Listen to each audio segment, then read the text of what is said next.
Okay, so we're not going to talk about screens at all. So that's the preface. What we are going to talk about is, I think, process and how to make all of our lives easier, or at least the way that we have been working for the last 20 years together to try to make life easier. Because our goal is always to do things, and I may stand here because it's really hard to be sitting here. It's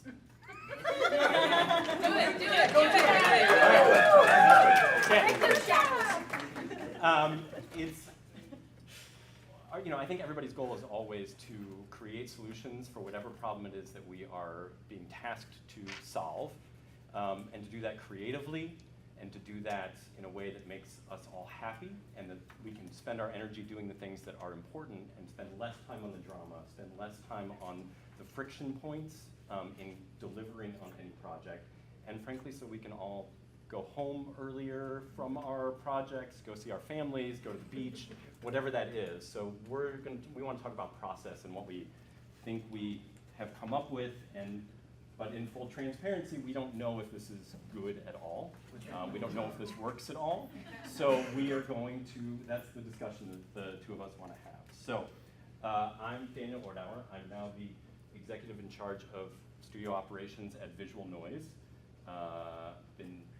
Though I have known Trevor and the Visual Noise crew for many, many, many, many years. Just started full-time over the summer. It's been incredibly exciting. A few of you know me from days long ago as a lighting designer. So I started out as a lighting designer. I gave up on that. I went back to school and became a lawyer. And I have been running businesses and growing businesses for the last 15 years or so, maybe more at this point. And that's what I do, is I take small businesses, I build the infrastructure behind them to give them a chance to grow and to expand quickly, and make more money and have more time to spend at home. Joined by Brant here. How you doing? I'm Brant Underwood. I'm founder of Material Practice, and my career has been really rooted in delivering sort of really exceptional projects that have ranged from live entertainment through to architectural installations. So that's included things that shows that existed on Broadway, the Oscars, the Tonys, to large-scale bespoke artworks for artists like Ai Weiwei, Jeff Koons, folks like that. My path has been somewhat circuitous, but Material Practice in many ways is kind of exactly what I've sort of focused on, right? It's about delivering on the creative intent and bringing something up off the page and bringing it into reality. So we're going to talk a lot about the built environment, I think, and large projects in that way, and less so on the virtual and pixel world. Okay, so it's Visual Noise and Material Practice. I should have been doing that on the front end of this, but so here's the real question, right? We need to talk. Our vision of this is radical transparency, and we can talk a little bit about how radical transparency really is as a philosophy. But what we need to do first is come up with this working definition of radical transparency. This has been one of these buzzwords that's been going around recently, sort of a thought leadership buzzword. I've seen a lot of use of it since January 20th in Doge. There's been a lot of it in government. I also just came from a bizarre conference. This is a totally different world. But there's still a lot of talk about radical transparency in that world also, in politics, in government. But it all stems from this open source world that I think many of you in the room understand and know, and a very fragmented world of just putting all the information out there in public. And it's really, so my feeling is that it's not really that radical, but the radical change, the radical part of radical transparency has been sort of the change in mindset to say, we're not going to hold all of this information really tightly to our vests. We're going to open it up, give it access to as many people and many stakeholders as possible, and let them figure out what to do with all of this information. And it's a question of the size of group, right? Are the stakeholders your clients? Are the stakeholders your employees? Are the stakeholders your shareholders, citizenry at large, users, whatever it is? So the theory is that the more information that stakeholders have, the more a group trying to work together knows about the inner workings of an organization or of a process, the more efficiently we can solve these problems, and the more creatively we can solve these problems, right? It's about information that access to the information is important for everybody in a process to have the same information, and then to do what makes us all human and makes us all creative, which is to take that information and turn it into something more useful, turn it into something creative. But, you know, and now I don't know, right? Okay, so here's the thing, right? I'm gonna date myself as much as possible. The more you know, the more you are, the more creativity that you can have, the more efficiency you can have in any process, and the better your solution ultimately is. So like any theory of management or collaboration or anything, we can stand up here and make a really good case for it. Just talking about it from a 30,000-foot level of philosophy. I think you've seen that in the world these days, where we can turn anything into supporting our point of view, but what we really want to look at is how we've done this in practice and get some real case studies going, so that we can judge for ourselves if radical transparency is something that is useful and works. And we've discovered that it works up to a certain point. Okay, so Brant and I we've worked together for about 15 years, as we said. We've got a pretty good sense of each other's styles and our beliefs, and the things that we've built together. So we're gonna focus on our version of radical transparency, which is probably a little bit different than what is out there. Most folks, you know, this is a very black and white thing to a lot of people. Brant and I live in a very gray world and have always lived in a very gray world. You can't always implement everything 100% to make it work, right? You can't just draw that bright line there. So we're gonna just preface this also by saying that this is a method of implementing radical transparency, that what we have done is a method of radical transparency. And just like this, I was given this book. It's just the thing I like to say. I was given this book in high school and thought it was the method of stage lighting design, right?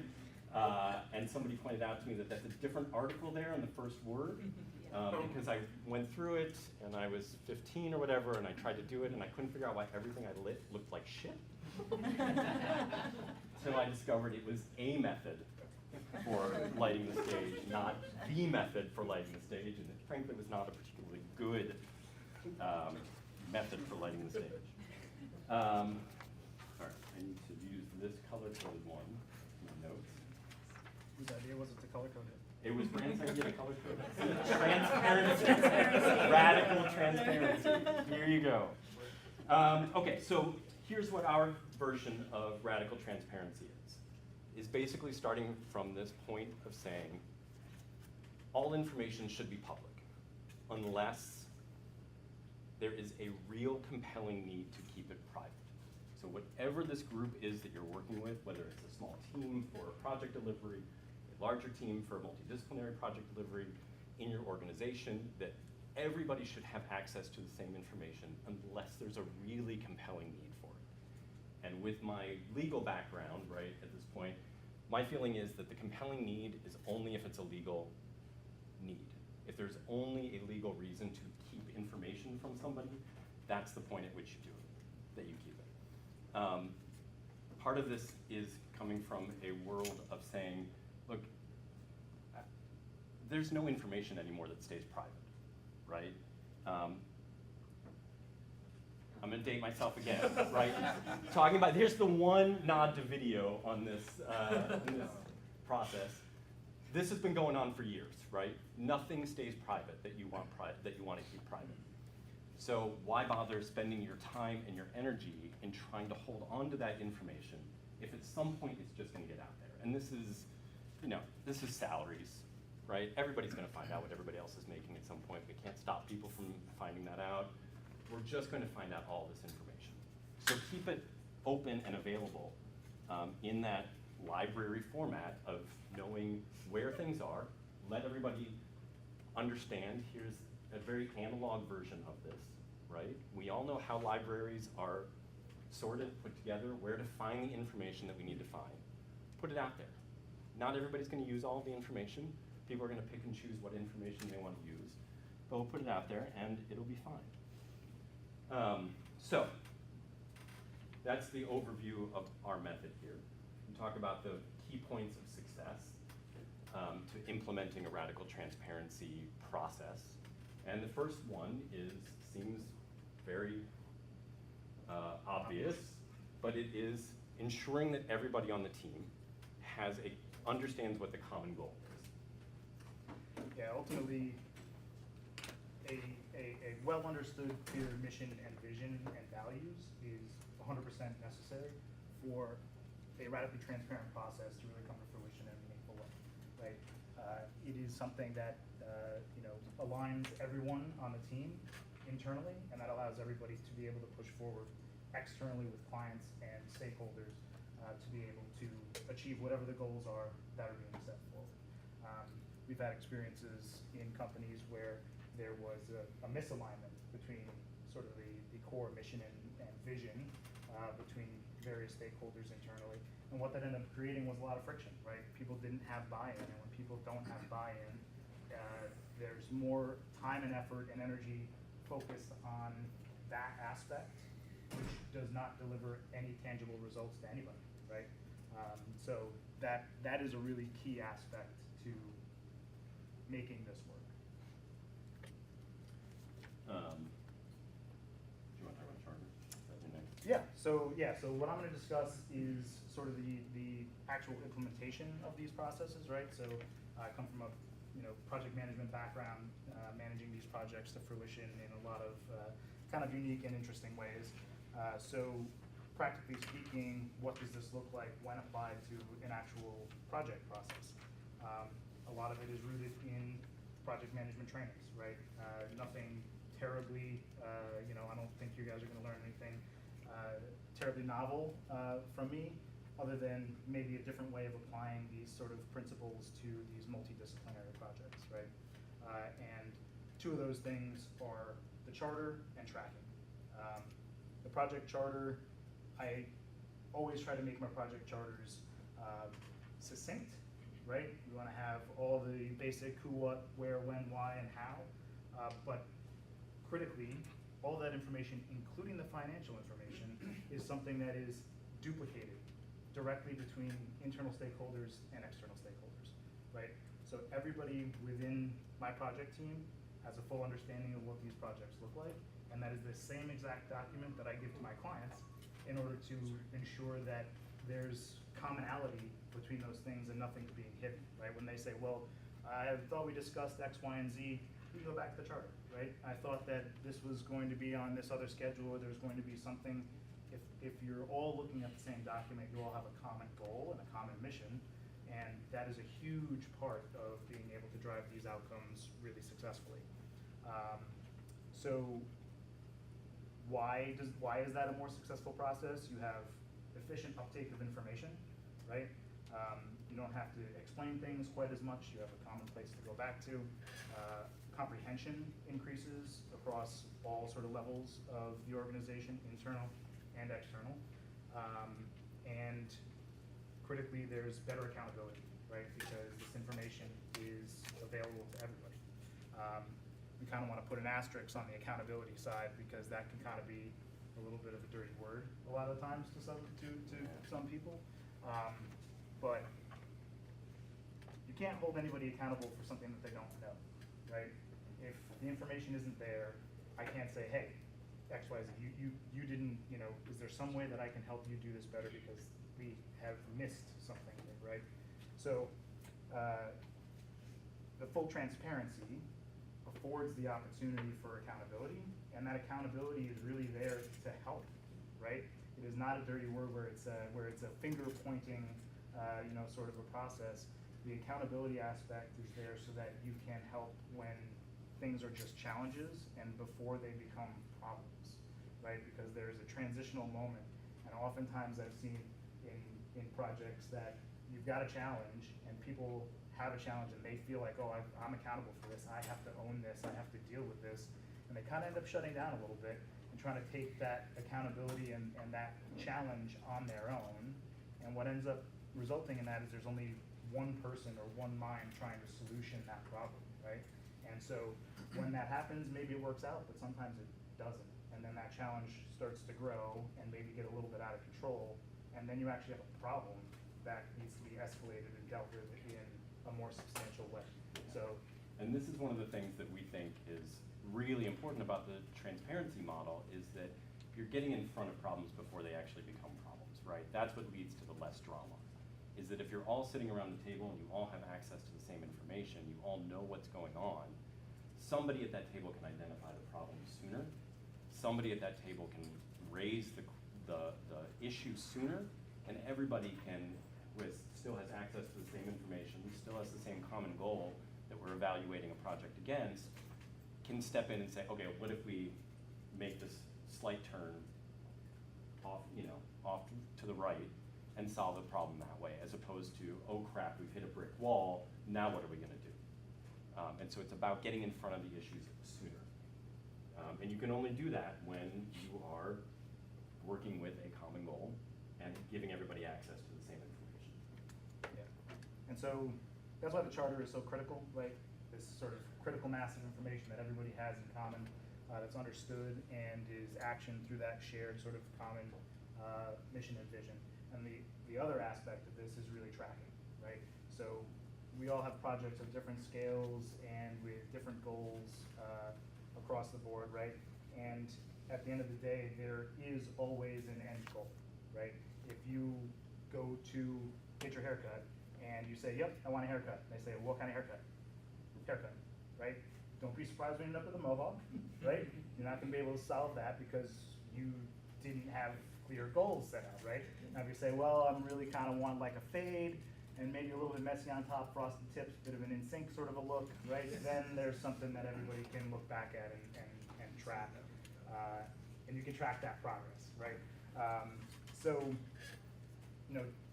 tracking the success metrics and tracking the project process live in real time can sometimes kind of feel a bit big brother. People tend to feel like, hey, why are you on me about this, or why are you tracking, like, what's going on here? But again, that's really in an effort to make sure that you can resolve those challenges and help people by removing the barriers, right? So much of what I do with my project teams is in an effort to remove barriers from in front of all of their ways, right? Because they have specific specialties, design engineers or designers or whomever it may be on a particular project team, right? Down to the fabricators and everybody else. You gotta remove the barriers out of their way so that they can succeed.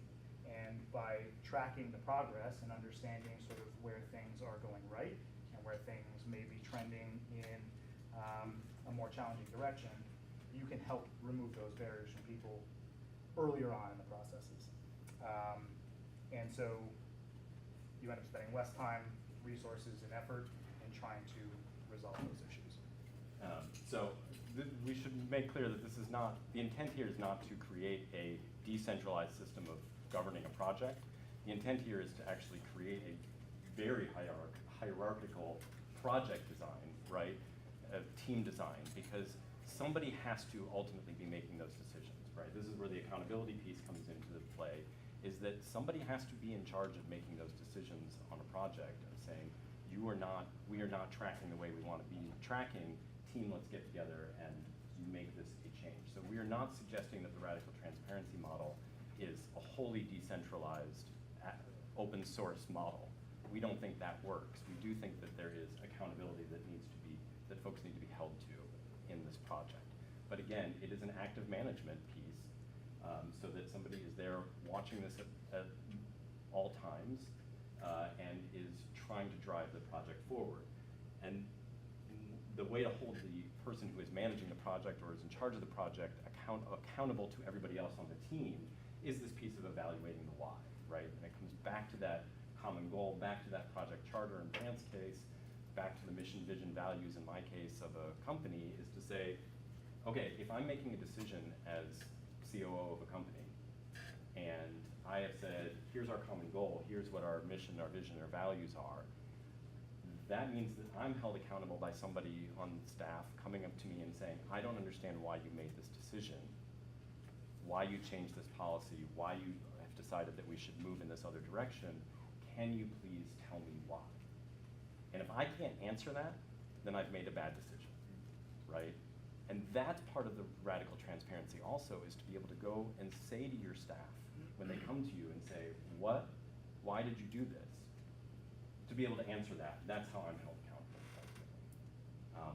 by the staff. You know, usually I'm held accountable in different sets of metrics by the board or the shareholders or whoever that is, but that's part of how this works.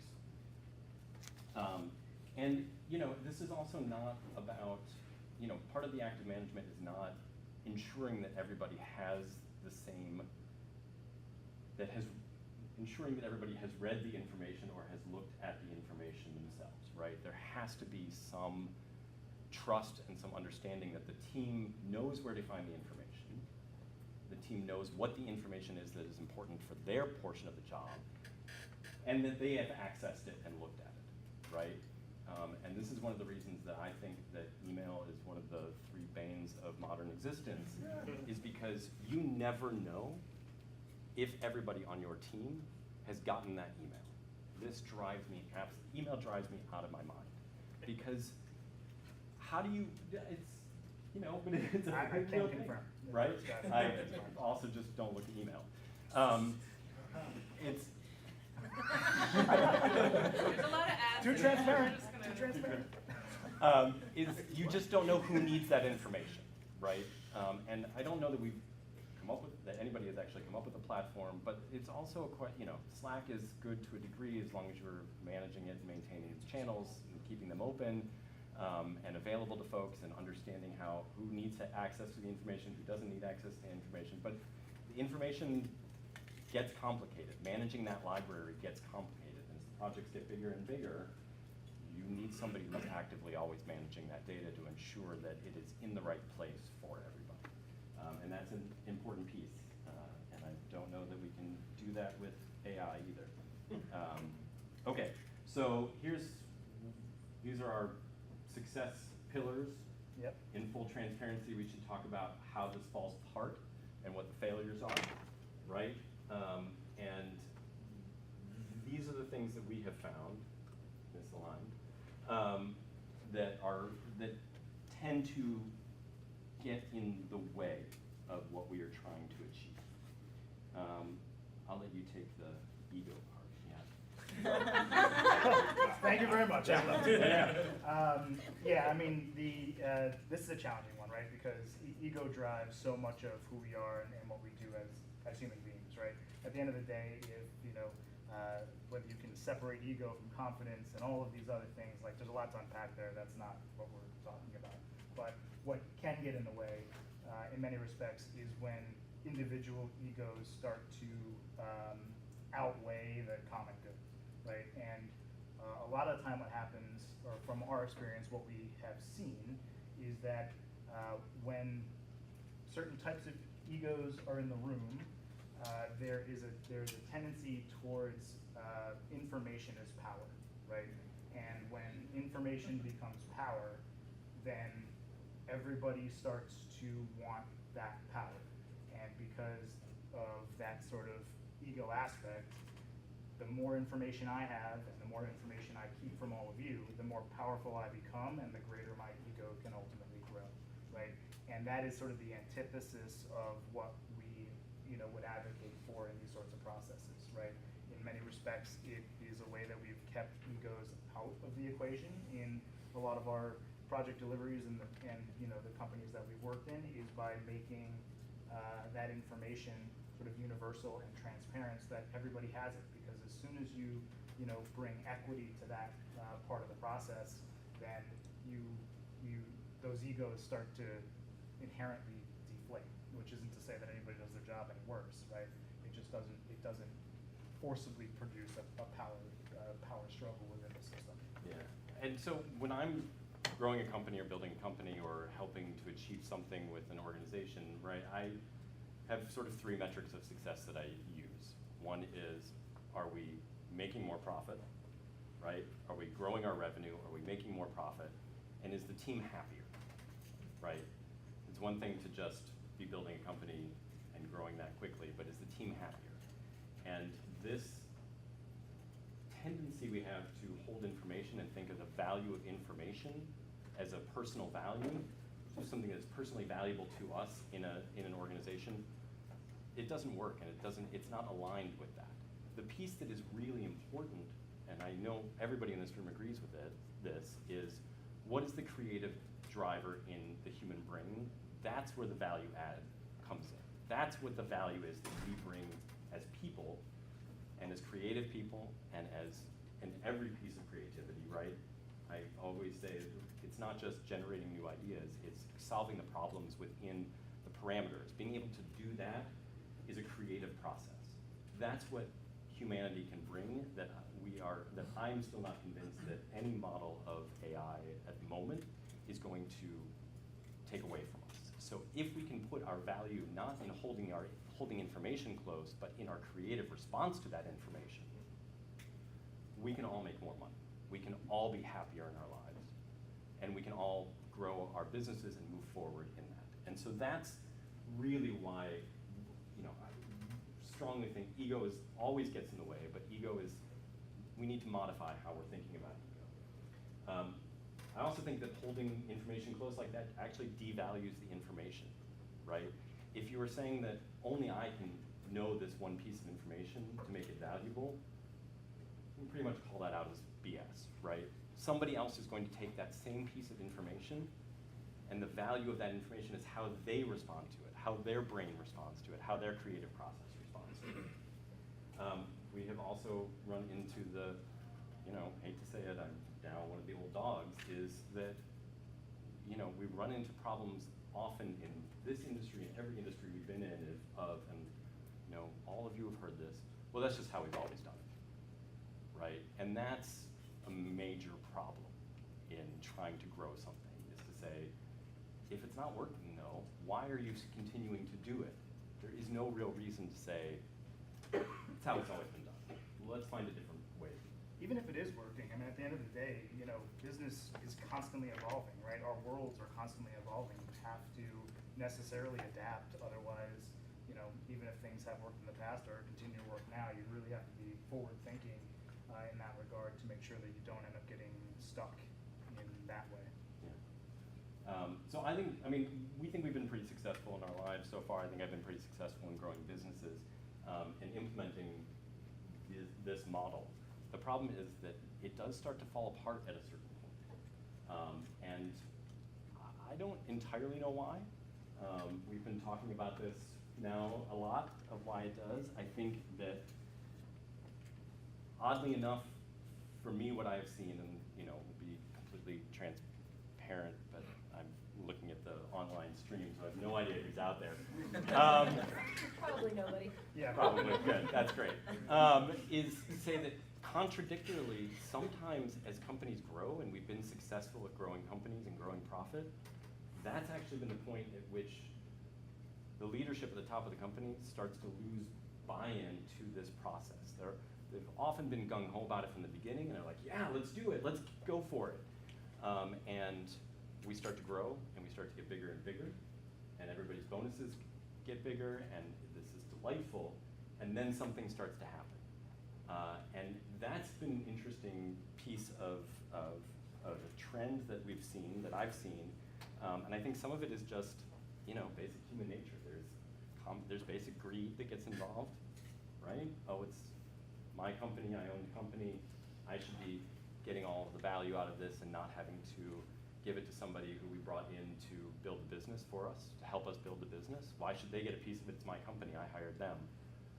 That gets in the way, and that's maybe intractable, right? You may not be able to get around that. And then you have to make some decisions about it. And this is all tied into the accountability problem as well, from a business perspective, is if we're asking everybody to hold if everybody is being held to the same standards of accountability, at some point, folks at the top are going to say, well, I shouldn't have to be held to that same level of accountability, or we shouldn't be as transparent anymore. If I own the company and suddenly I've hired Brant to come in and build the business for me, and he has brought in, you know, $10, $20 million of work, and we're looking at transparency, and I'm saying, oh, this is my company, I've only brought in $500,000 this year. We shouldn't let everybody else know that, because now I'm gonna look bad and he's gonna look good. And that's a problem that I haven't solved for yet, right? But it is the accountability piece working, you know, in all frankness. And then it's, you know, also needing a partner in this that is just as committed. And I think that has often been the case, is that if I'm committed as a COO of a company, is the CEO, are the partners as committed to it as I am? And that is also another, you know, another question that is sort of outstanding. But that's all on the organizational side, right? And I think, you know, Brandt's seeing the same things on the practice, on the implementation side of projects, right? Yeah, I mean, I think almost everybody's on board for a transparent process at the beginning of a process, right? Because everything's new, everybody's, you know, joining forces to try to like break out and solve this unique problem or create this sort of unique thing, whatever it ends up being. I think what I've seen is as that process unfolds, whether it's positive, neutral, or negative, at some point along the lines, people start to become transactional in a way, right? And when that sort of transactional tendencies start to pop up, especially towards the later stages of processes, people start going, yeah, well, you know, yeah, this is kind of work, but like, what can I get any more out of this, right? And that is where I have seen these things start to not necessarily fall apart, but become far more challenged. Let's jump into projects, because we want to Okay. get Q&A also. Can I jump forward through this? Oh, Sure. yeah, here. You want to go down? Yes, so these are 2 case studies, projects that I delivered as the sort of fabrication resource, right? So the Tappan Zee Bridge sorry, it's not the Tappan Zee Bridge. Apologies, yeah, Mario M. Cuomo Bridge. I put it in big letters so I wouldn't do that. Mario M. Cuomo Bridge, obviously, you know, was delivered a few years back. Huge infrastructure project, and I was part of the team that was hired to work on these belvederes that sort of project off of the north side of the bridge along the walking and bike path. Every one of them has a unique series of structures that includes sort of canopy and benching, as well as the whole Westchester terminus, which has a big, beautiful channel glass canopy and this corten fence and just all kinds of sort of decorative, experiential sort of elements along the way. And it's an interesting project because it's an infrastructure project. We were working with a slew of different trade vendors and partners because every single one of these was different. There was bronze, there was brass, there was stainless, there was structural steel, there was everything you could possibly think of in these projects. There was the general contractor, and then there was New York State, and then there was the Thruway Authority, and then there was the federal government, and it was one of the most complex projects I have ever worked on. If we dropped the nut that's sitting on the inside of this column into the water, we get charged $1,200, and there is literally a person standing there waiting for you to do it and checking a box that says charge $1,200. It was insane. We actually had a stop, not on this one. On one of them, we had a stop work order because the team put the bolts in the pattern that was different to what was outlined in the work breakdown structure. So it wasn't us tightening the bolts, to be clear, which may have made some sense. It was just putting the bolts in. Put the bolt in, stop, let me stop you right there. Please walk away. So, very complex project, right? And one where radical transparency did not really have much of a place, right? This was a project that I can't, you know, and to be clear, all of these entities had an immense amount of paperwork and requirements that were intended to, in some ways, kind of mimic a transparent process, right? Well, we want you to put the bolts in exactly how you said you were gonna put the bolts in, so we know you're doing things, you know, yada, yada, yada.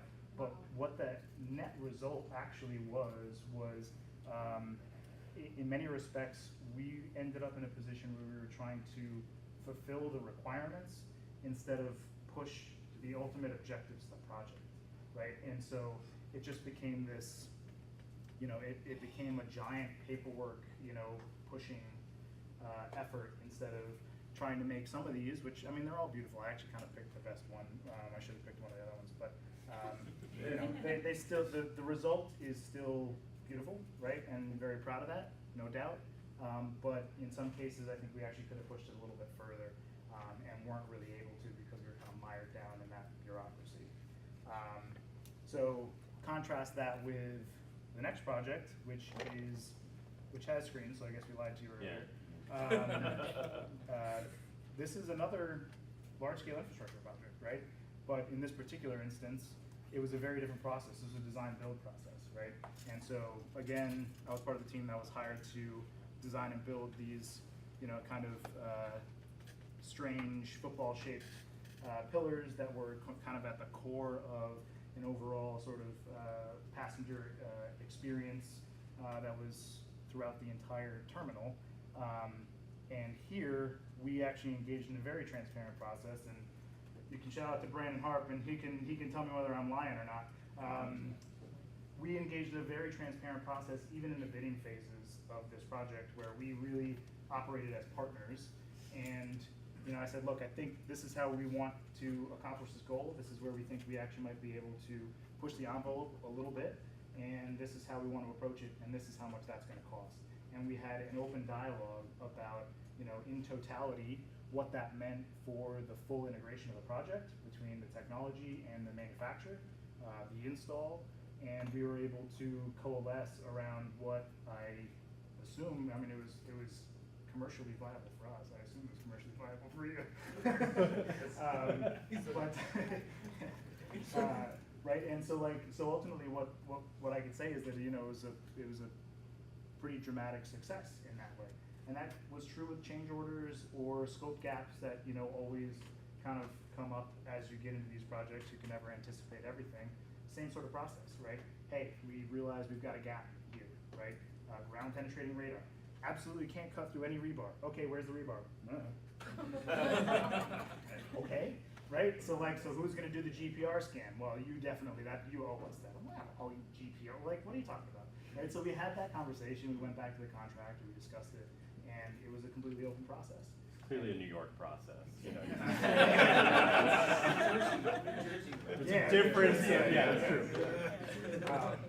So I think that, you know, both of these sort of case studies, similar sort of, you know, requirements in terms of, you know, there was all the same layers on this project as there was on Tappan Zee. That one was exteriors of bridge. There was a lot of other complications in that, but you know, it was a sort of a design or a bid build process in one regard, a design build process in the other, where we were able to be fully transparent and really partner with the full set of teams to be able to deliver a pretty phenomenal result. So. And transparency. See, it's time for Q&A. Time for Q&A. I have a whole bunch of Yeah. questions for Brand if nobody else has questions, but I think we're opening up to.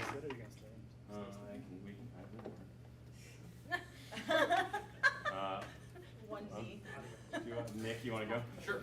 Yeah. So philosophically, holistically, I Oh, think and this if you is, don't mind repeating it into the mics. when You Okay. give the Okay. question, I'll Yeah, repeat it. I'll be a lot pithier then. Super. Get the way. Yeah, so I think everything that you both described makes a lot of sense and is great when establishing a project and Yeah. running a project when the known knowns are coming in as expected.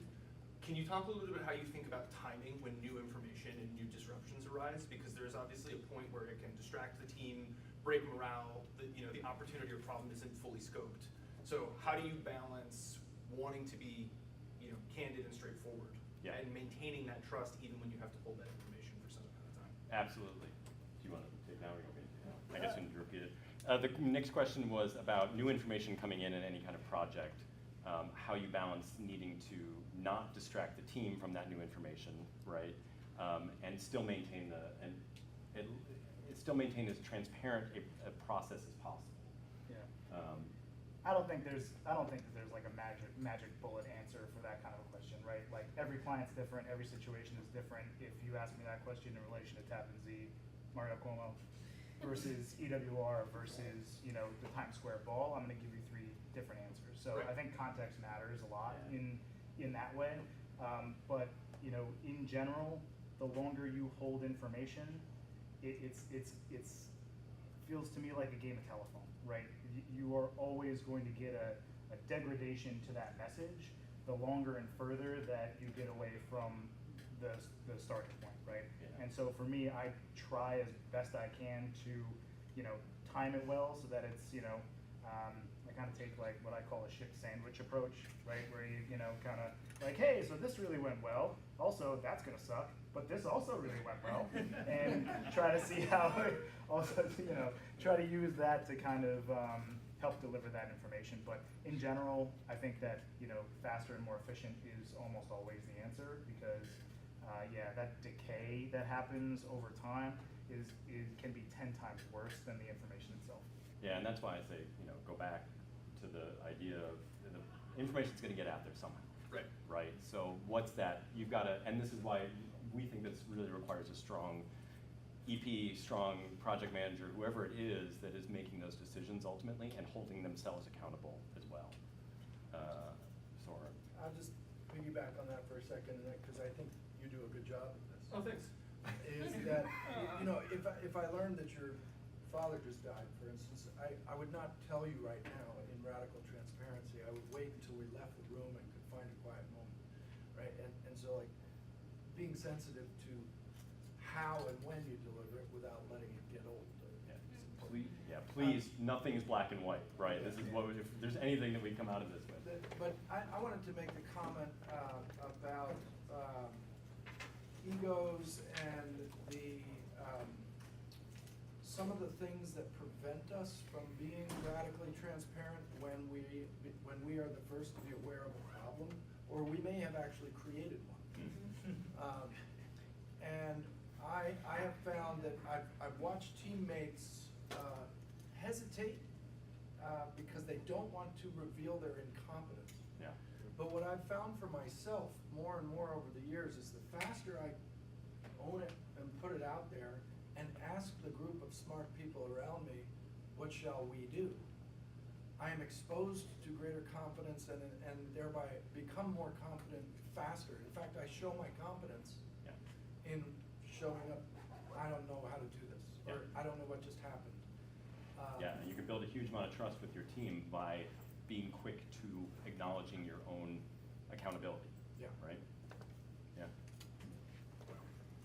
Yeah, I was just curious if, I guess kind of to build on that, but as a question, like if you start the process right away and with this transparency in your experiences, does it kind of carry through the project if you set that tone from the beginning? Like, how much of it actually continues through without you having to like None. keep steering back? None. I mean, do you think, I think, as the lead on a project, as the lead on something, you can set this up, but it's constantly needing to reinforce it, constantly needing to redirect onto that path, because we are all just human, and we do always, you know, if something scares us, if something, you know, if we're unsure of ourselves, if we, you know, and at some point or another, everybody's gotten imposter syndrome, right? And so we keep information to ourselves. So it's about, as a leader then, it's about, as a leader, instilling that trust and being the person that people will listen to because you are the one that is modeling behavior always. That's how I view it. Yeah. Herrick, I know you had your Yeah, hand up. and some of it's I've already heard answered, but how do you deal, especially on the Cuomo Bridge kind of thing where there are a million shareholders, right? And to call something out, for example, I've got a project that the general contractor had promised a billionaire, oh, you're gonna open a thing January 3rd, you'll be able to put a performer on stage that day. It always works. But we're looking at things going, oh, the lead time on, not our stuff, but the lead time on stuff that we're also familiar with is, you know, 6 to 8 weeks and nobody's ordered it yet. So there's no way they're opening January 3rd, right? But that's on the GC to tell the billionaire, it's certainly not, like, where do you, I find myself holding other people's cards closer to my vest because I don't want to ruin somebody else's relationship and understanding. So as transparent as I like to be, I find my hind brain is like, let's let that guy handle his own lane, knowing it's gonna affect the entire project, right? But I think you could be transparent with that company or that individual to say, hey, listen, you know, we were reviewing the schedule recently, and what we identified is, hey, there's a huge risk that exists in this way, and then that also gives, you know, that gives you the opportunity to both help push that agenda forward, but it also kind of absolves you from the responsibility that may fall ultimately on you if you knew and you said, and they go, why did you not tell us? Right. You know what I mean? And so I think that there's, you know, I think there's still a path for radical transparency one way or the other. Some transparency. In that way. Sure. I think you had your hand up earlier, yeah? Yeah, I go back and forth on this debate with a friend about like having a project charter in a place where all that information lived, or Yeah. like, okay, great, if you're confused about what our scope was, go back to this. Yeah. About whether or not, like, how much onus is there in making sure that people have gone back and read that, or are understanding, and we are like definitely on the same page about what those definitions are within that scope. Cause like, I can write it forever, but is it my responsibility to come to them and make sure they've read it? Are you leading the project in this instance? Are Yes, you the, okay. yeah. Or a key communicator, yeah. Yeah. Like, if they're not responding, if they're not emailing back, is it then on me as the key communicator to call and just to check in and be like, look, email doesn't work for you. I'm calling you now. Did you read the charter? I think the short answer is yes. Yes. Yeah, right? Yeah. Because that comes back to the accountability question, exactly. which Yeah. isn't up there anymore, but I'm gonna adjust for that. Right, because everybody has to take on some amount of responsibility with the process, and if you are a part of a project process and you don't understand the sort of the core pillars of, or the core goals of what you're trying to achieve, that is a real problem, right? And so at a certain point, you know, that you know, where you go from there can take a whole lot of different paths, right? But ultimately, you know, it is the individual's responsibility to be, you know, up to speed, keep up with regular project, you know, shifts and changes. Sorry, I mean Yeah. when your client is claiming, oh, that wasn't in the Client. original scope, and you say, yeah, we wrote this Show the together. paperwork. We wrote Even more this so. together, Even babe. more Get so. the And then tattoo being on like, your no, head. but I didn't get the I email. think You're like, Soren "You're wants to CC'd answer here." this. Please put me in trouble. Transparently not asked. Putting it in a box, putting it in a Slack message, putting it in an email is not notification. Putting it on the Yeah. drawing. Putting it, I believe you've got to, we call it Sesame Street, that shit. Yeah. Sesame Street worked because they had one number and one letter, Yeah. and they presented each of them 10 different ways in 40 minutes. Now you know it, right? And until you Sesame Street the non-negotiables, the imperatives of the project. Yeah. And this is how to direct departments. Like, don't tell them what to do. Tell them, I expect the screens to be ready at this hour for this rehearsal for this purpose. Can you give me them? That's radical transparency, right? Yeah. This is not about, and this is what I said earlier, this is not about everybody do your own thing and I'm sure we'll come back together and everything will be fine, right? This is about needing strong executive leadership and acknowledging that, wherever that is in the hierarchy. Well, actually, I cannot read sorry. more than 3 lines. So- Okay. Yeah, start with this one. Yeah, right. That's a really good concluding note, I like that. Sorry. We actually do have to wrap up, we are at time, but I'm supposed to say that we're going to we can take this to Discord. Discord. Yeah, I'm gonna probably start a Discord channel for active sessions where people wanna continue the conversation, so we'll open one for this too. So to be continued, we Yeah, have to that's what in a modern way. Soren, you have Discord? But thank you to Yeah. our speakers, everybody. They were fascinating.